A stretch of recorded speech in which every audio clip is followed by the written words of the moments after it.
রাসূল সাল্লাল্লাহু আলাইহি ওয়াসাল্লামের জীবনে উদ্যোক্তা হিসাবে তিনি নবুয়ত প্রাপ্তির পূর্বে কয়েকটি বৈশিষ্ট্যের কারণে তিনি ধ্বংস হবেন না বলে হযরত খাদিজাতুল কুবরা অবহিত করেছিলেন। জি, আগে হাত তুলেছেন। আপনি মুখস্থ বলতে পারবেন?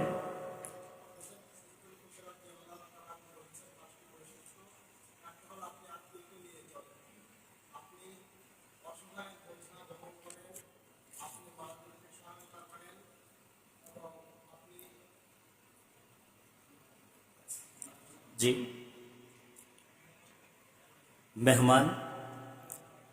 জি, ধন্যবাদ। আপনি আপনি উত্তর দিতে পারবেন ইনশাআল্লাহ। জি, আপনার উত্তর সঠিক হয়েছে। আমি সম্মানিত মেহমানকে আপনার নামটি অনুগ্রহ করে বলবেন। মোহাম্মদ শামীম হোসেন। হাসান ভাই বসে। আমি ছোট ভাইয়ের হাতে পুরস্কার বা এনাম তুলে দেওয়ার জন্য অনুরোধ করছি আমাদের শ্রদ্ধেয় বরেণ্য আলেমে দ্বীন হযরত মাওলানা হাসানুল হক সাহেব। হযরত হাসানুল হক সাহেবের হাতে পুরস্কার গ্রহণের জন্য ছোট্ট ভাইকে অনুরোধ করছি। মাশাআল্লাহ, আপনাদের উপস্থিতি, আপনাদের মনোযোগ আমাদেরকে অত্যন্ত আনন্দিত করছে।